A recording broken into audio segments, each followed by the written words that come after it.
Coba بأعجم القصد والنشوز.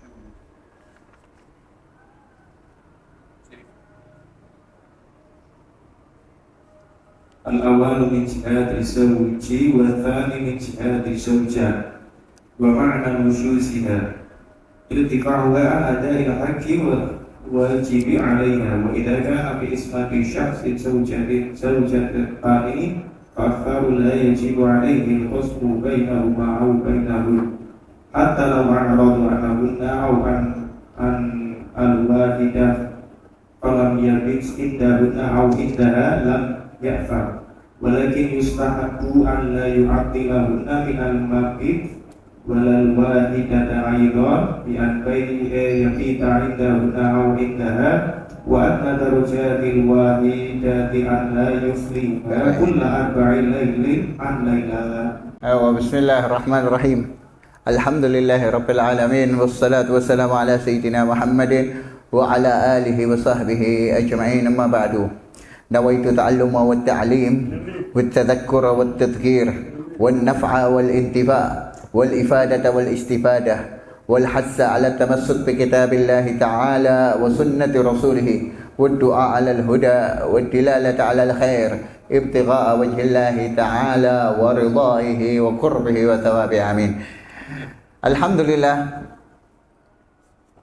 di dalam pertemuan malam hari ini, yang mana alhamdulillah malam hari ini sudah masuk malam pertama bulan Dzulhijjah atau bulan haji, mana insyaallah sedikit nanti kita sebutkan beberapa keutamaan daripada Ashrul Awail min Dzulhijjah, 10 malam pertama di bulan Dzulhijjah, dan juga amalan-amalan apa yang layak untuk kita amalkan di hari-hari tersebut sampai hari raya Idul Adha.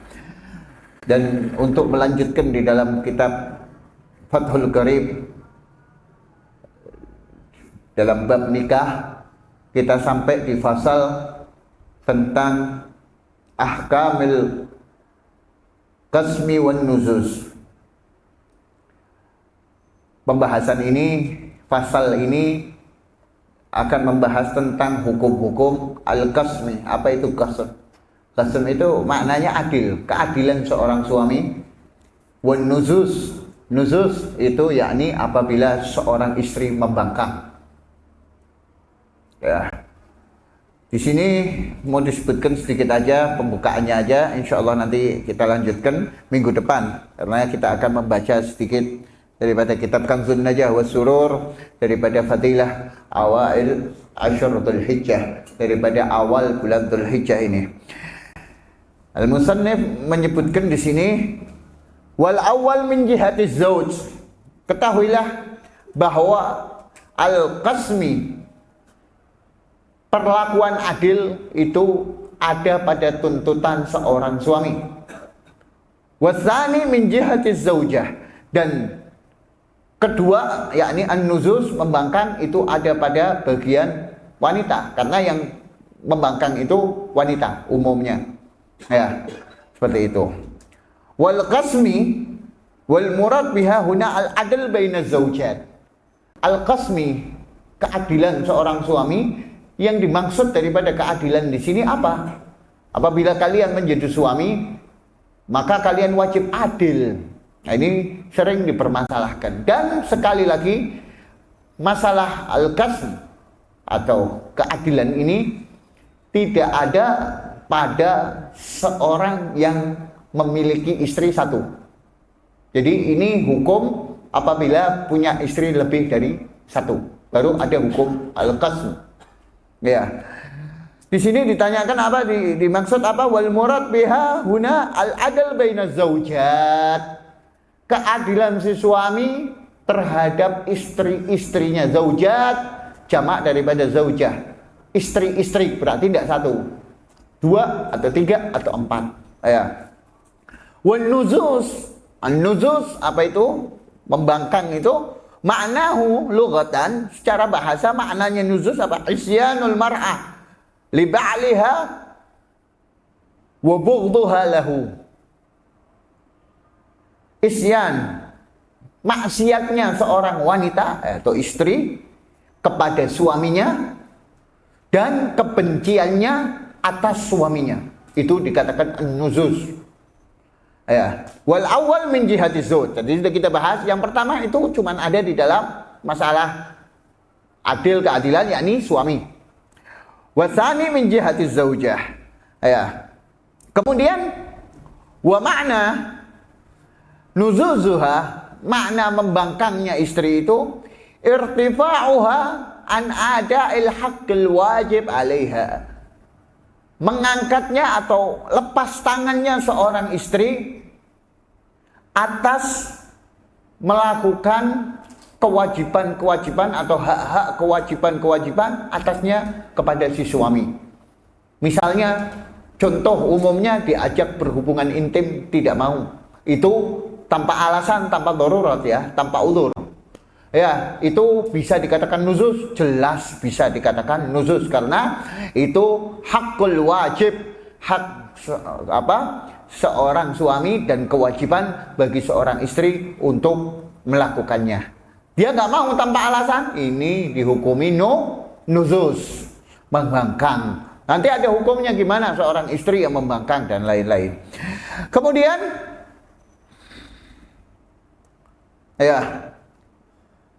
kemudian wa idza kana, dan apabila fi isnah syakhs, dalam genggaman seorang laki-laki, zaujatani, dua istri, fa aksar atau lebih, la yajib alaihil qasmi bainahuma au bainahunna, maka seorang suami itu belum wajib melakukan keadilan dalam pembagian jatah antara kedua istrinya atau ketiga istrinya atau keempat istrinya, hatta sehingga lau a'rada anhunna au anil wahidah falam yabit indahunna au indaha lam ya'sam.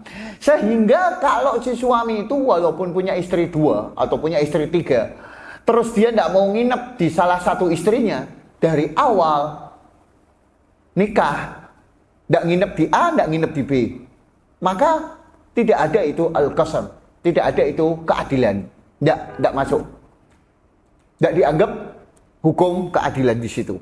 Ya, ini berarti tidak ada tuntutan suami untuk adil. Maksudnya gimana?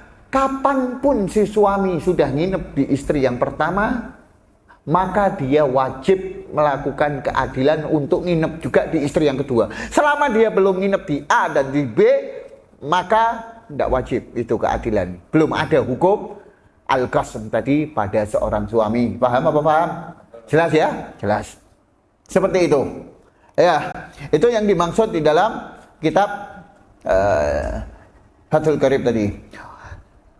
Lakin, nah ini yang perlu jadi catatan. Ya, apa itu? Ini penting.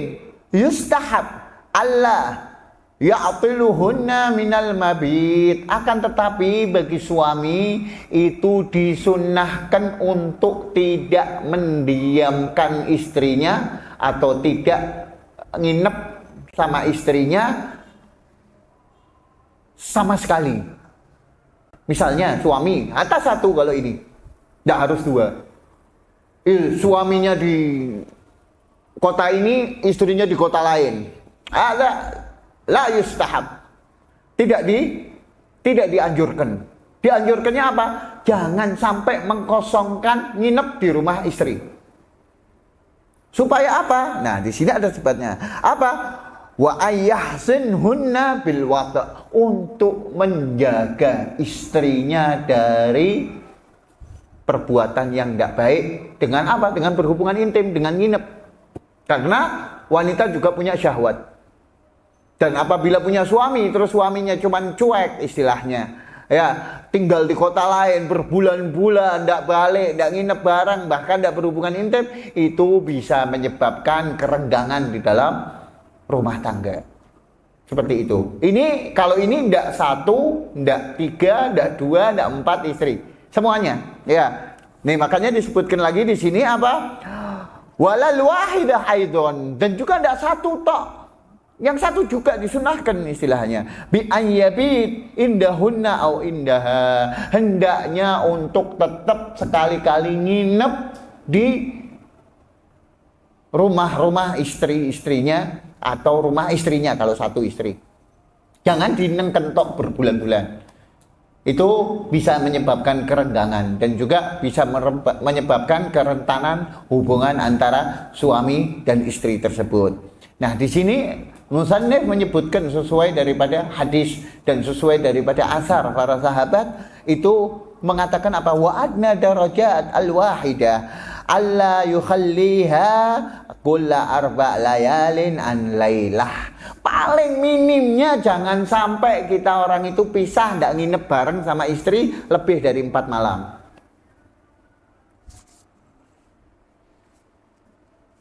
Itu sunnahnya. Atau satu istri. Ya, kita punya istri, jangan sampai lebih 4 malam. Kecuali kalau kita orang darurat, misalnya ada acara atau ada apa kesibukan atau mungkin kita umroh ya atau gimana, itu mafi muskilah.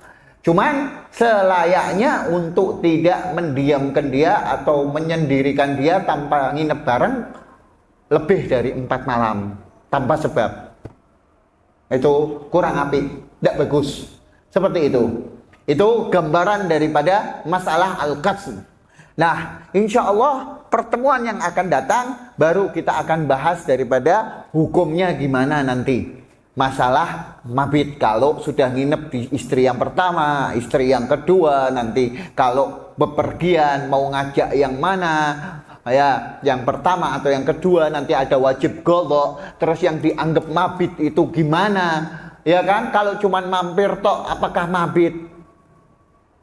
Nah, seperti itu. Insya Allah itu akan kita bahas dari pertemuan yang akan datang. Dan mungkin pertemuan ini sedikit kita akan membahas tentang fadilah keutamaan malam ini dan 10 malam yang akan datang daripada malam awail min Dzulhijjah, daripada malam-malam awal bulan Dzulhijjah. Ini malam sangat khusus daripada malam-malam yang lain.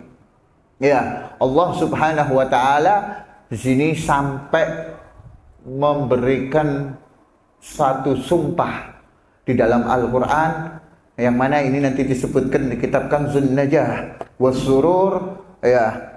Disebutkan di sini bahwa Allah Subhanahu wa taala itu bersumpah dengan malam-malam ini yang kita berada sekarang ini sampai 10 malam ke depan sampai malam hari raya Idul Adha. Berarti ini bukan sembarang malam. Ini malam sangat mulia, sangat agung. Gunakan ini malam untuk benar-benar taubat kepada Allah Subhanahu wa taala, untuk benar-benar mendekatkan diri kepada Allah Subhanahu wa taala. Yang mana ini disebutkan di dalam kitab Kanzun Najah wa Surur, ya. Siapa pengarang Kanzun Najah wa Surur? Kitab Kanzun Najah wa Surur itu isinya amalan-amalan setiap bulannya. Ya, itu pengarangnya Al-Fadilah Al-Allamah Al-Jalil Al-Syekh Abdul Hamid bin Syekh Muhammad bin Ali Qudsi. Ya, salah satu mudarris di Masjidil Haram ketika zaman beliau dan termasuk murid daripada Syekh Ahmad Zaini Dahlan.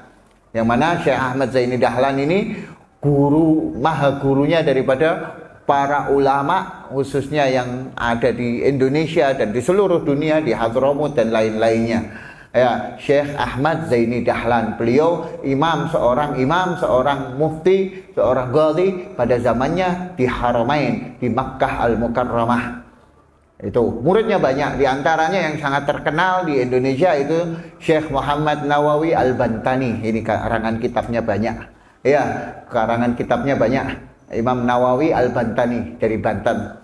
Juga yang dari mana? Syekh Yasin Fadani, Syekh Muhammad Minangkabawi dan lain-lainnya itu termasuk daripada murid-murid Syekh Ahmad Zaini Dahlan.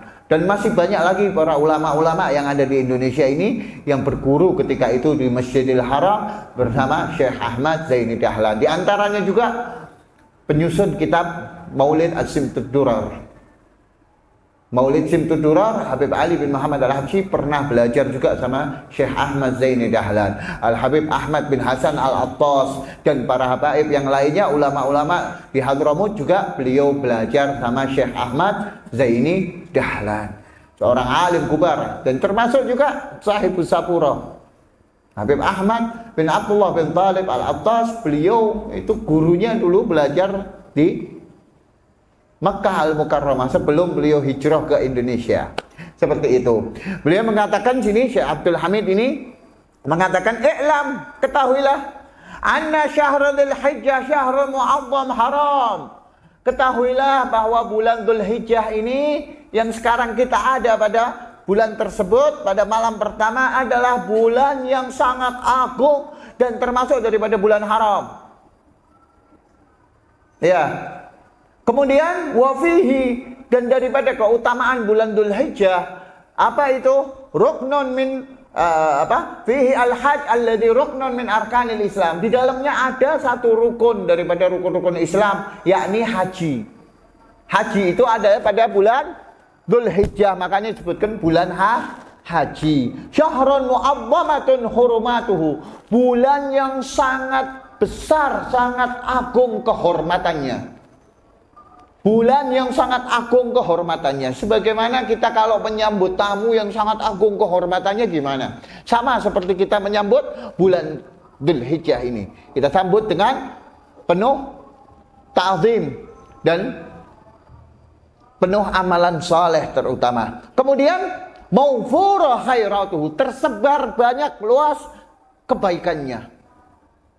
Ya, jadi ini bulan Dzulhijjah ini double. Bulan Dzulhijjah satu, pertama keutamaannya sejelas termasuk bulan haram. Inna iddata syuhuri indallahi isna asyara syahran fi kitabillah yauma khalaqas samawati wal ard minha arba'atun hurum. Itu di surah At-Taubah. Ada 4 bulan haram yang mana Allah Subhanahu wa taala haramkan umat muslim ketika awal permulaan Islam untuk berhenti perang, tidak ada perang itu. Haram qital, haram adzulum, diharamkan kezaliman, peperangan di bulan-bulan haram. Ada berapa? Ada 4. Apa aja itu? Salah satun, sardun, wa wahidun fardun. 3 berturut-turut dan 1 sendirian. Siapa itu 3 berturut-turut? Dzulqa'dah bulan lalu, Dzulhijjah bulan ini, dan yang terakhir Muharram. 3 berturut-turut itu bulan haram. Dan yang 1 sendirian, Rajab, bulan Rajab. Kita biasa baca Sahih Bukhari, ya, itu bulan Rajab. Itu termasuk bulan haram juga. Itu bulan yang dikhususkan sama Allah Subhanahu wa taala. Sampai para sahabat Rasulullah melarang untuk perang. Tidak ada perang, tidak ada suara pedang dan suara panah dan lain-lainnya, tidak ada. Suara kuda tidak ada. Tenang. Gencatan senjata, anteng. Apa yang dilakukan para sahabat ketika itu? Ketika awal Islam dilarang perang itu, mereka rajin beribadah. Malamnya menghidupkan dengan ibadah puasa, dengan qiyamul lail, salat tahajud, ya, dan amalan-amalan lain. Ya, makanya disebutkan di dalam kitab Burdah, ya, Al-Imam Muhammad bin Sa'id Al-Busiri, beliau mensifatkan salah satu keadaan para sahabat ketika zaman Rasulullah SAW apabila masuk bulan-bulan haram.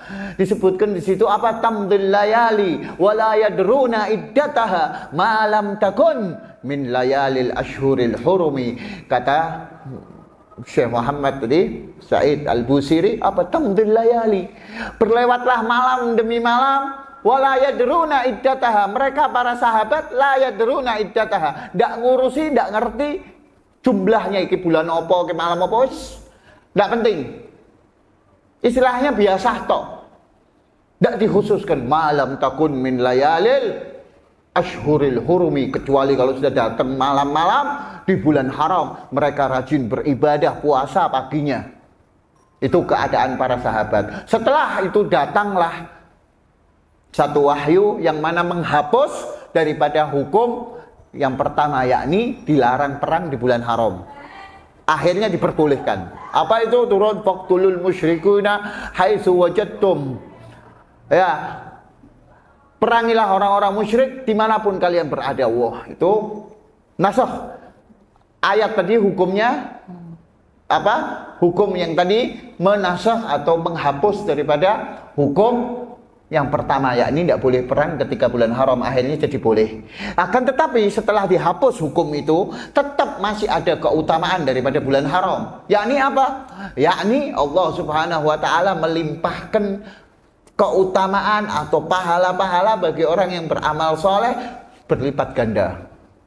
Dan Allah juga melipat gandakan orang yang berbuat maksiat di bulan itu. Nah, jadi hati-hati. Ya, itu tadi termasuk daripada bulan haram, 1 Dzulhijjah. Dan yang kedua khususnya juga, ini apa itu? Wa fihi layalil usyur, dan di di dalam bulan Dzulhijjah itu ada malam 10.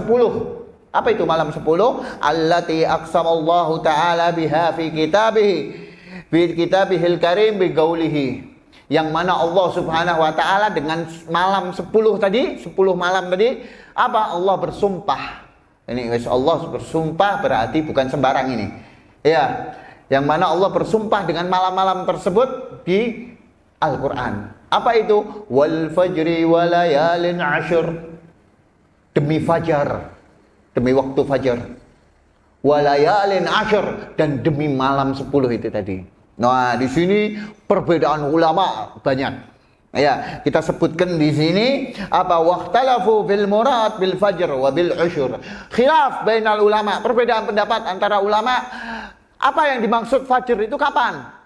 Dan apa yang dimaksud al usyur, malam 10 itu kapan?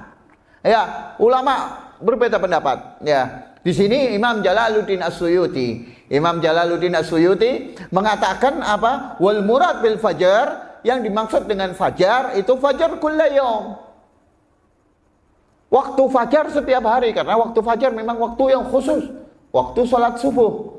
Ya, waktu diturunkannya keberkahan pada setiap harinya, waktu dibagikannya para malaikat rezeki-rezeki para hambanya, para hamba Allah Subhanahu wa taala, itu waktu fajar. Ya, kemudian ada yang mengatakan lagi fajar awal yauminal muharram. Ada yang mengatakan setiap fajar daripada hari pertama bulan Muharram. Nih nanti fajar ini, berarti tanggal 1 besok. Ya, itu. Kemudian li'annahu Muharram, berarti Muharram bulan depan. Tanggal 1 Muharram, tahun baru Islam. Kenapa? Li'annahu tatafajjara minhu sanah. Karena di situ fajar terbit awal tahun baru. Kalau kita orang Muharram tahun baru Islam kelalen. Ya, wis tahun baru Masehi, wah masya Allah beli trompet, pawai, bakar-bakar, pesta dan lain-lain. Ya, bulan Muharram hilang udah. Padahal yang dikhususkan itu adalah bulan-bulan Hijriyah, khususnya bulan haram, yakni bulan Muharram. Ada yang mengatakan lagi apa? Au fajar awal yaumin nahar. Ada yang mengatakan awal yaumin nahar, tanggal 10 nanti, fajar hari raya Idul Adha, subuh. Ketika hari raya Idul Adha subuhnya, itu yang dimakna wal fajri di dalam ayat tersebut. Li'anna fihi aksar manasikil hajj wa fihi al-qurbat. Karena di dalamnya ada banyak manasik, ibadah-ibadah haji, dan di situ ada mendekatkan diri kepada Allah Subhanahu wa taala. Atau ada yang dia mengatakan au fajar awal yaumin Dzulhijjah, besok. Atau fajar daripada tanggal 1 bulan Dzulhijjah. Berarti besok udah ditetapkan kan? Hilalnya kelihatan ya. Berarti besok tanggal 1. Ya. Seperti itu. Kenapa? Li'anna qarana bihil layalil al-usyur. Karena alasannya masing-masing. Karena kalau dikatakan wal fajri, yang dimaksud fajar itu adalah fajar awal Dzulhijjah, nyambung sama ayat setelahnya. Apa itu ayat setelah? Walayalil usyur. Nah, nyambung fajrnya berarti tanggal 1, kemudian 10 malam. Wal murad bil layali al usyur. Yang dimaksud al layali usyur itu paling mu'tamad, paling sahih daripada berbagai pendapat. Itu apa? Asyur Dzul Hijjah, 10 hari pertama bulan Dzul Hijjah. Wa alaihi iktasara al-Hafidz As-Suyuti rahimahullahu taala fi tafsirih. Dan dengan pendapat ini Imam Suyuti mengambil yang paling sahih tadi, dan juga Imam Nasiruddin di sini sebutkan juga mengatakan yang paling sahih al-masyhur itu adalah bulan apa? Yang dimaksud al-usyur itu Asyur Dzul Hijjah. Ya, itu al-masyhur as-sahih. Itu pendapat banyak, tapi yang paling masyhur sahih yang dimaksud walayalin usyur 10 malam awal Dzul Hijjah. Makanya malam ini kita orang tadi qasidah bermunajat kepada Allah Subhanahu wa taala, qiraatul maulid dan lain-lain, dan kita lanjutkan mudah-mudahan nanti malam bisa salat tahajud, bisa taubat sama Allah dan membaca amalan-amalan ini yang nanti kita akan sebutkan. Kenapa kok dikatakan paling hadis paling sahih yang dimaksud walayalin usyur itu? Karena ada hadis yang membantu daripada pendapat tersebut. Apa itu? Di dalam hadis sahih disebutkan ma min ayyamin afdal indallah min asyur dzul hijjah. Tidak ada suatu hari yang paling afdal daripada hari-hari di sisi Allah Subhanahu wa taala melebihi 10 hari Dzul Hijjah, awal Dzul Hijjah tadi. Walayalin afdal min layalihin. Nah, ini baru. Dan tidak ada malam-malam yang lebih afdal di sisi Allah melebihi daripada malam-malam 10 awal Dzul Hijjah. Makanya ini dikatakan yang paling sahih. Ya, itu tadi disebutkan seperti itu. Kemudian apa yang perlu kita amalkan di sini? Ya, Sayyidina Abdullah bin Abbas mengatakan, ini ketika beliau khutbah, beliau mengatakan apa? Apa katanya? Ma min ayyamin afdal indallah ta'ala min hadhil ayyam ayyamul usyur. Tidak ada hari-hari yang paling afdal di sisi Allah kecuali hari-hari ini, yakni 10 hari Dzul Hijjah, kata beliau ketika beliau khutbah di situ. Fa aksiru, maka perbanyaklah. Nah, ini apa ini? Fihinna, di dalam malam-malam tersebut, hari-hari tersebut apa? Minat tahlil wa takbir, dengan mengucapkan tahlil dan takbir. Tahlil la ilaha illallah, takbir Allahu akbar. Fa innaha, karena sesungguhnya 10 hari awal ini ayyam tahlil wa takbir wa dzikrullah azza wajal. Karena 10 hari ini adalah hari-hari untuk tahlil, takbir dan berzikir kepada Allah Subhanahu wa taala. Kemudian wa anna siyam yaum fiha ya'dil siyam sana. Dan ketahuilah bahwa kalian puasa besok, 1 hari puasa di hari ini, yakni besok, itu seperti puasa 1 tahun pahalanya. Makanya dianjurkan dari besok tanggal 1 sampai tanggal 9 untuk puasa. Ya, karena 1 hari 1 tahun pahala puasanya. Di riwayat hadis lain, di dalam hadis lain dari Sayyidina Anas mengatakan 1 hari bukan 1 tahun pahalanya, seperti 1000 tahun ibadah. Di kitab Nuzhatul Majalis, disebutkan 1 hari pahalanya kalau kalian puasa mulai besok sampai tanggal 9 berapa? 1000 tahun. Nah, kecuali tanggal 9 nanti hari Arafah. Hari Arafah bukan 1000 tahun, 10.000 tahun. Asyrah alaf, 10.000 tahun ibadah. Kita orang hidup tidak nyampe 100 tahun, ini sudah melebihi pahalanya seperti umat-umat zaman dahulu. Makanya gunakan ini malam dan gunakan ini hari-hari untuk berpuasa dan mengamalkan daripada aurat atau zikir-zikir yang akan disebutkan ini. Kemudian summa jaa, dan di dalam hadis lain disebutkan lagi apa? Wal amal fihinna yudha'if bi 700. Dan kata beliau juga Sayyidina Abdullah bin Abbas, amal di situ dilipat gandakan sampai 700 kali lipat. Kalian bersedekah, pahalanya saya mau siji jadi 700 kali lipat. Kalian beramal saleh lainnya, kalian ikut talim, pahalanya 1 dilipat gandakan jadi 700 kali. Ya, kalian berbuat baik apapun dilipat gandakan 700 kali. Salat sunnah dan lain-lainnya, misalnya amalan yang lain dilipat gandakan sama Allah Subhanahu wa taala. Ila ghairi dzalika minal ahadits fi misli dzalik. Banyak hadis-hadis daripada semisal ini. Ya, summa ja'annahu yustajab fi ashr du'a. Fi hadhihi al-ushur ad-du'a. Dan ingatlah 10 hari ini mustajab doa. Kalian yang punya hajat, kalian yang pingin apapun daripada perkara dunia maupun akhirat, minta sama Allah Subhanahu wa taala di hari-hari, khususnya fi asri Arafah, di waktu asar nanti hari Arafah.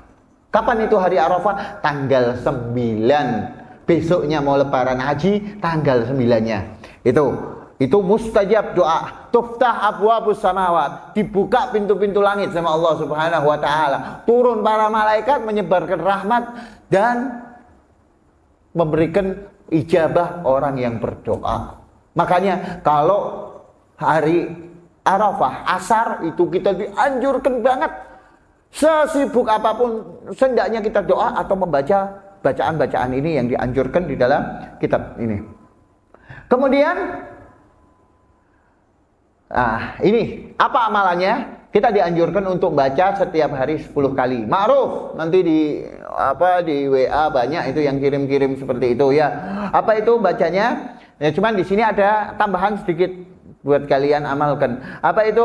La ilaha illallah adadal layali wad duhur, la ilaha illallah adadal ayami wasyuhur, la ilaha illallah adada amwajil buhur, sampai akhir. Panjang tuh.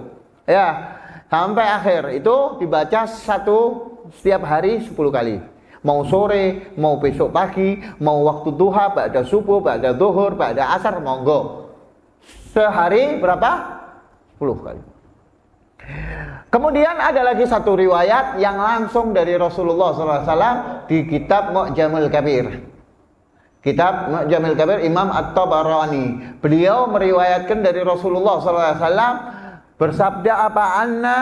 Man gala, siapa yang membaca fi ashr Dzulhijjah, di 10 hari di bulan Dzulhijjah, dari besok sampai tanggal 10 nanti hari raya, kulla yaumin asyra marrat, setiap hari 10 kali. Apa itu? La ilaha illallah adada duhur, la ilaha illallah adada amwajil buhur, la ilaha illallah adada nabati wasyajar, la ilaha illallah adada qadril adada qadri wal matar, la ilaha illallah adada lamhil uyun, la ilaha illallah khairun mimma yajma'un, la ilaha illallah min yaumina hadha ila yaumi yunfakhu fisur ghufira lahu ma taqaddama min dhanbihi wa ma ta'akhkhar.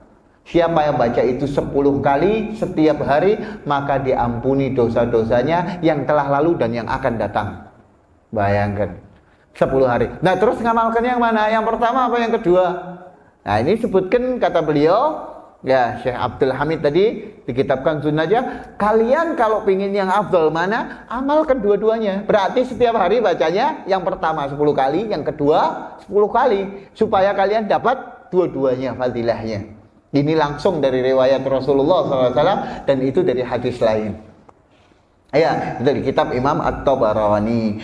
Dan juga di sini ada doa yang perlu kita baca juga berulang-ulang setiap harinya. Amalkan ini doanya. Mulai besok dibaca, mau sekali, mau 2 kali, mau 100 kali, monggo. Tidak ada batasan. Apa itu? Allahumma farajakal qarib, Allahumma sitrakal hasin, Allahumma ma'rufakal qadim, Allahumma awaidakal hasanah, Allahumma atakal hasanal jamil, ya qadimal ihsan ihsanakal qadim, ya daimal ma'ruf ma'rufakal daim. Dia sampai situ toh. Sampai situ. Ini apa? Ligaga idain. Bagi orang yang banyak utang, ya, yang nota merah, ya, nota merahnya banyak, ini baca ini.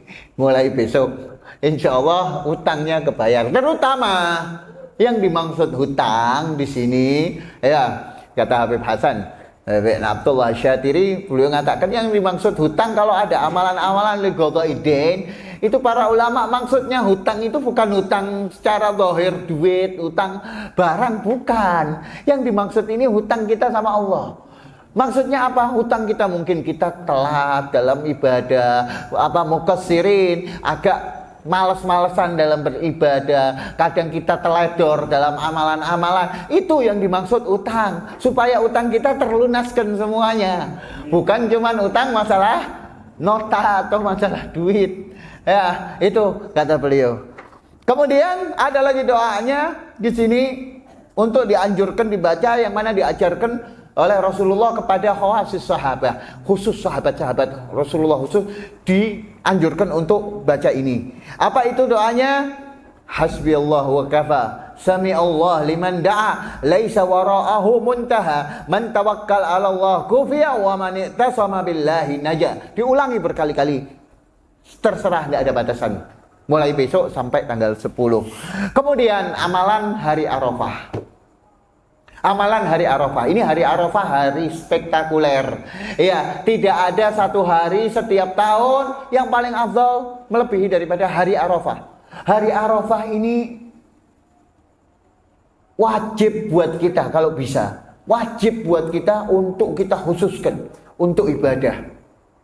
Gelon kalau enggak. Satu-satunya hadis yang sahih riwayat Imam Muslim yang menyebutkan pahalanya sangat besar. Kadang hadis jarang, yang hadis sahih menyebutkan pahalanya besar itu jarang. Kecuali mungkin hadisnya dhaif, ya banyakan ya. Kayak tadi itu mungkin sebagian hadisnya dhaif.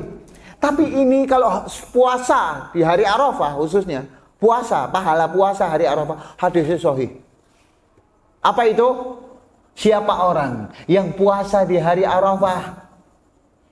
Ya, tanggal berapa itu? Tanggal 9 ya. Besok mau lebaran haji. Ini jangan sampai enggak. Ya, apa katanya?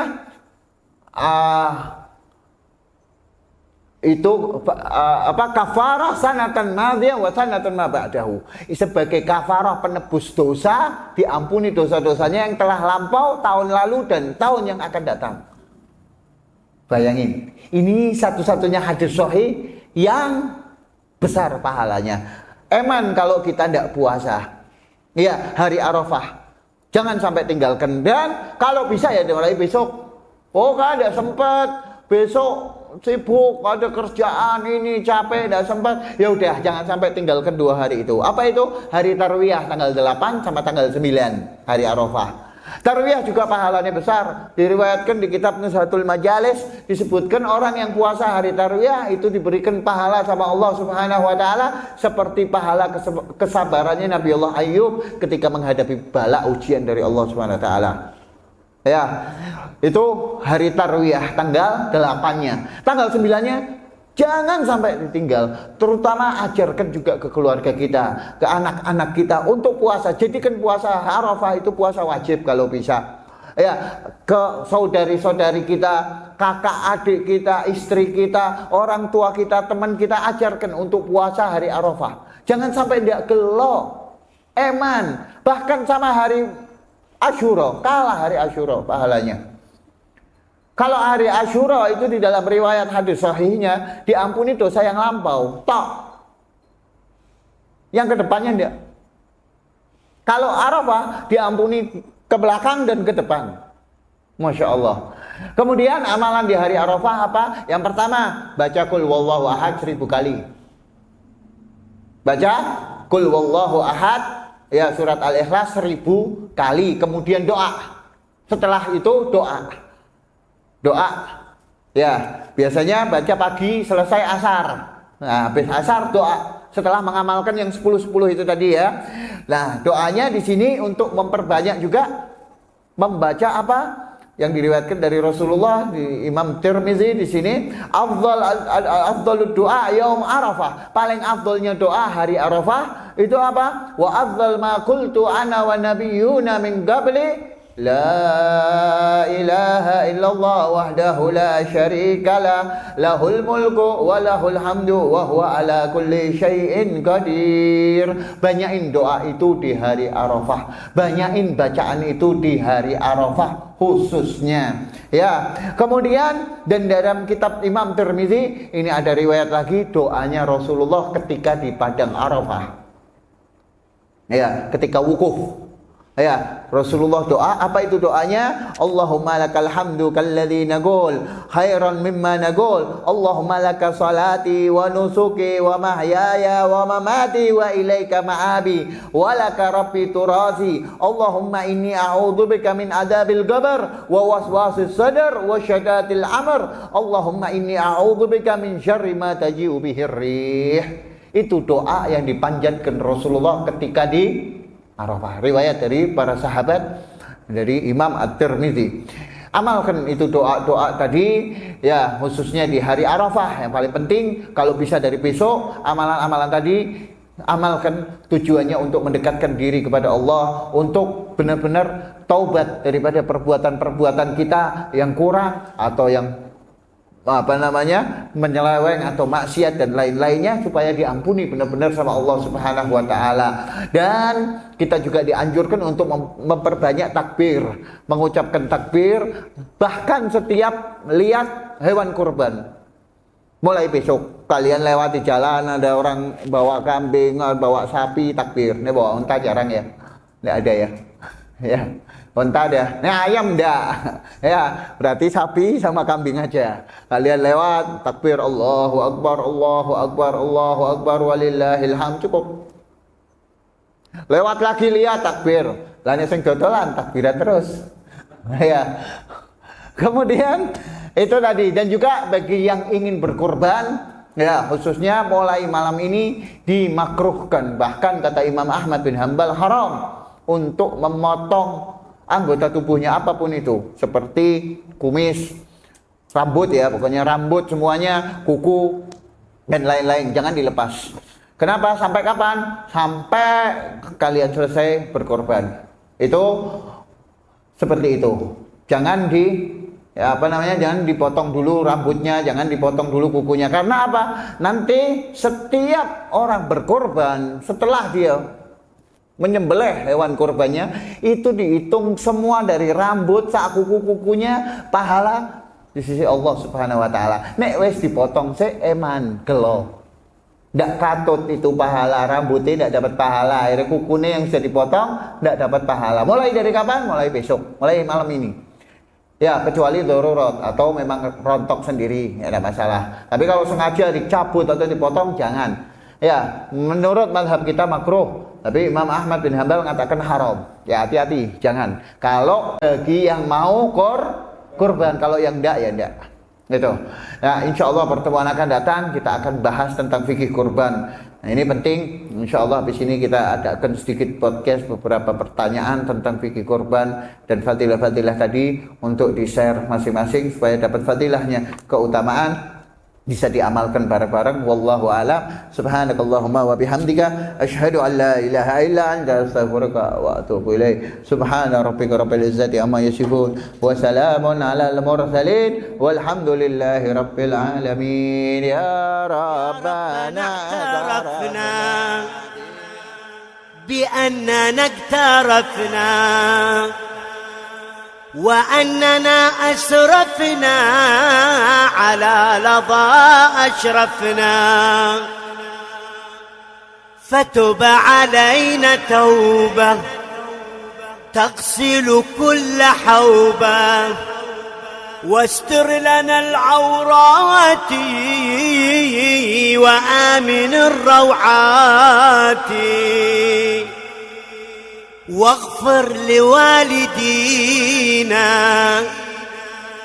ربي ومولودينا والأهل والإخوان وسائر الخلان وكل ذي محبة أو جيرة أو صحبة والمسلمين أجمع آمين ربي أسمع فضلا وجودا منا لا باكتساب منا بالمصطفى الرسول نحظى بكل سود صلى وسلم ربي عليه عد الحب وآله وصحبه عداد طش السحب والحمد للإله في البدء والتناهي